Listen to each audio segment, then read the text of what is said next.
নমস্কার বন্ধুরা, আজকে আর একটা নতুন রেসিপি নিয়ে হাজির হয়েছি। আজকে আমি করছি লাউ দিয়ে ইলিশ মাছের মাথা দিয়ে ঘন্ট।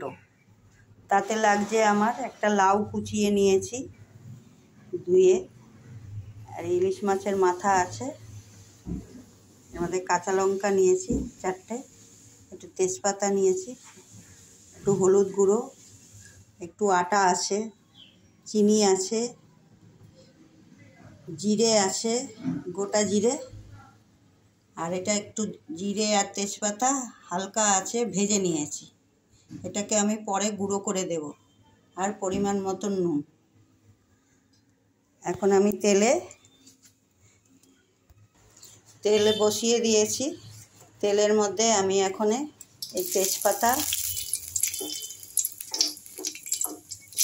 কাঁচা লঙ্কাটা আর জিরেটা ফোড়ন দিয়ে দিলাম। ফোড়নটা একটু ভাজা হলেই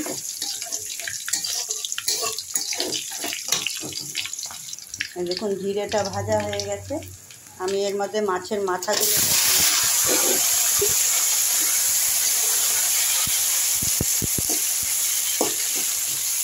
মাথাগুলো একটু ভাজা হলে তারপর আমি লাউটা দেবো।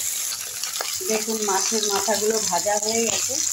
এর মধ্যে এইবার আমি লাউগুলো দিয়ে দেবো।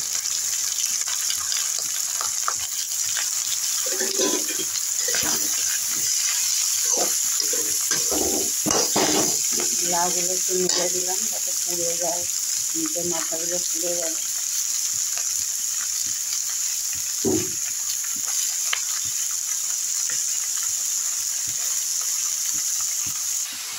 দেখুন সব লাউগুলো দিয়ে দিচ্ছি। লাউ তো গলে একটুখানি হয়ে যাবে, জল বেরাবে লাউ দিয়ে, তবে আমি এটাকে ঢাকা দেবো না। লাউ জল ঢাকা দিলে পরে প্রচুর জল বেরিয়ে যায়।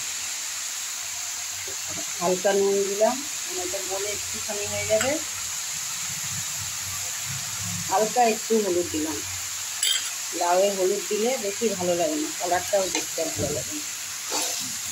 লাউয়ে অল্প হলুদ দিতে হয়। জল ছাড়বে এখন, লাউ দিয়ে একটু টাইম লাগবে। লাউয়ের জল ছাড়লে লাউটার জলটা শুকোবে,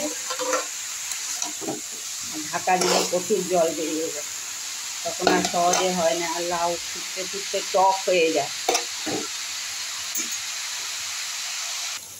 দেখুন লাউ দিয়ে কেমন জল ছেড়েছে, এই দেখুন।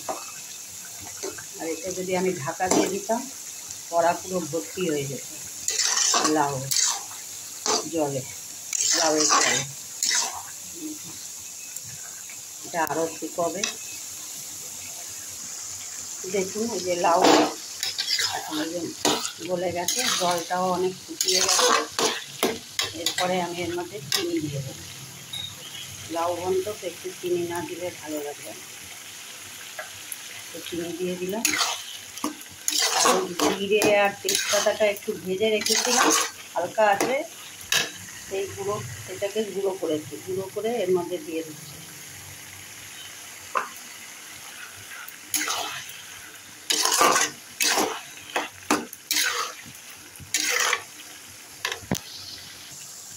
দেখুন জিরেটা দিয়ে দিয়েছি এর মধ্যে এবার একটু আটা ছিটিয়ে দেবো, শুকনো আটাটা দিয়ে দিলে এটা একটু মাখো মাখো হয়ে যাবে।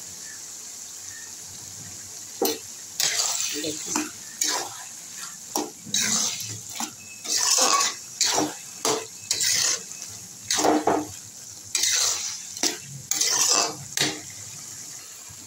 দেখলেন, এই যে আটাটা দিয়ে দিচ্ছি, আটাটা দেওয়াতে দেখুন যেটুকু জল ছিল সব টেনে গেছে।